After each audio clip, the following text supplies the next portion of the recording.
एक प्रॉब्लम है। ये कह रहा है 0.5 kg block slide from the point A on a horizontal track with an initial speed 3 metre per second toward a weightless horizontal spring of the length 1 metre and force constant 2 Newton per meter. The part AB of the track is frictionless and the part BC has the coefficient of static and kinetic friction as 0.22 and 0.2 respectively. If the distance AB, BD are 2 meter and 2.14 respectively, find the total distance through which the block move wafer come to rest. कितनी दूर चलने के बाद वो रुक जाएगा।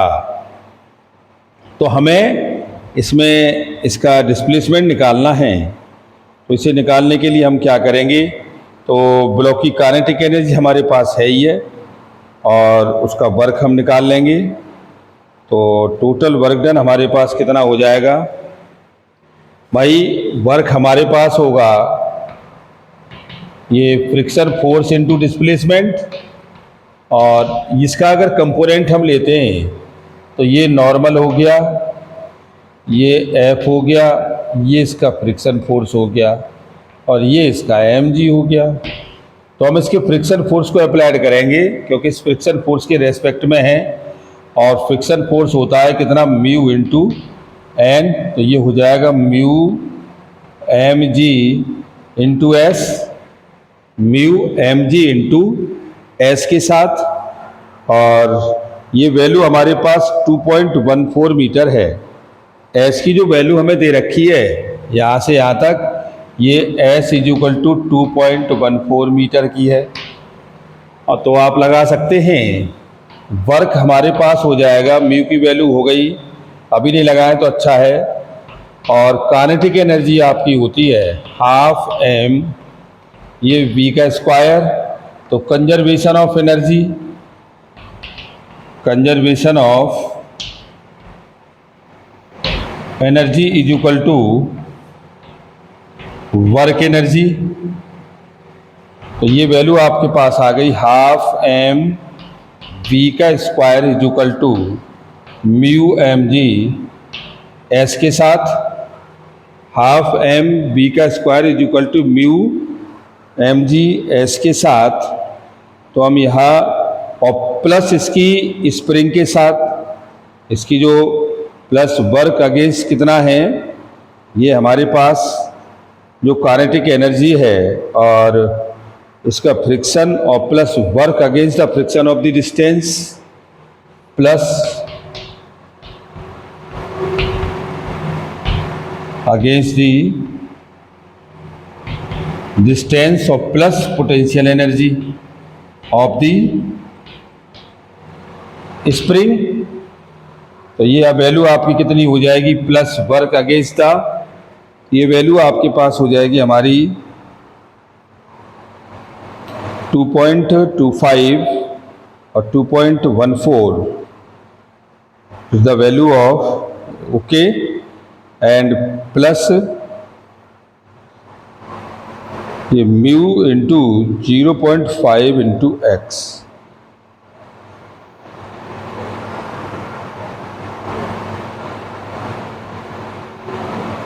अच्छा ठीक, फिर हो गया mu M g x plus half के एक्स स्क्वायर। तो देखो यहाँ हम लगा देते हैं, तो इसका मास हमको दे रखा है 0.5 और वी दे रखा है 3 मीटर पर सेकेंड स्क्वायर, और फ्रिक्शन कोफिशिएंट हमें दे रखा है इसमें ये 0 पॉइंट, काइनेटिक फ्रिक्शन है एक 0.22 और एक 0.2।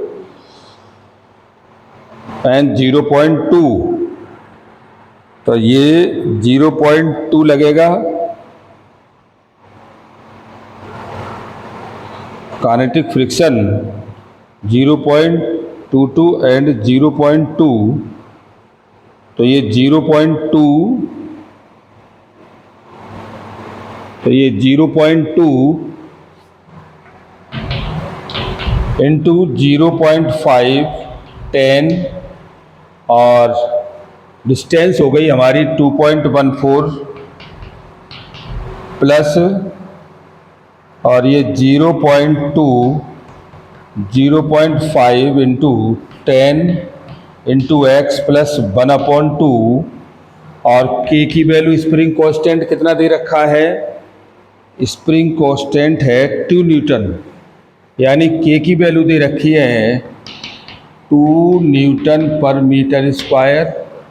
तो ये वैल्यू आपकी आ गई 2 इंटू ये एक्स स्क्वायर के साथ हमने इसको कैलकुलेट किया तो ये 0.5 इंटू 9/2 और ये इससे कैंसिल और ये 5 2 जा 10 तो ये 2.14 प्लस ये इससे कैंसिल इससे ये तो ये कितना x और प्लस इससे ये कैंसिल प्लस एक्स स्क्वायर। इस वैल्यू को हम इधर ले जाएं तो 0.5 इंटू 9.2 माइनस के 2.14 और ये एक्स स्क्वायर प्लस एक्स, इसको हम एलसीएम ले लें इसका तो ये आ गया 9 पंजे 45 तो 4.5 माइनस के 8 2.4 is equal to 2x square plus और 2x। अब 4.50 में से 4.28 सब्ट्रैक्शन कर दो तो 10 में से ये 8 गया तो 2 और ये 2 और this is the value of 0.22। तो फाइंड द वैल्यू, ये आपकी हो गई 0.22 is equal to 2x square plus 2x, ये इससे कैंसिल हो गया तो 0.11 ये एक्स स्क्वायर प्लस एक्स के साथ। तो आप इसे लगा सकते हो तो X square plus X is equal to 0.11 तो एक्स स्क्वायर एक्स माइनस के 0.11 इज इक्वल टू 0 और इसे हम कैलकुलेट करेंगे तो x की वैल्यू हो जाएगी 0.1, यानी कि x की वैल्यू 0.1 के साथ तो टोटल डिस्टेंस आपकी मेजर हो जाएगी, टोटल डिस्टेंस हो जाएगी 2 मीटर और प्लस 2.14 मीटर और प्लस 0.1 और इस टोटल वैल्यू की हो गई हमारे पास 4.25 metre, 4.25 metre. Okay, thank you very much.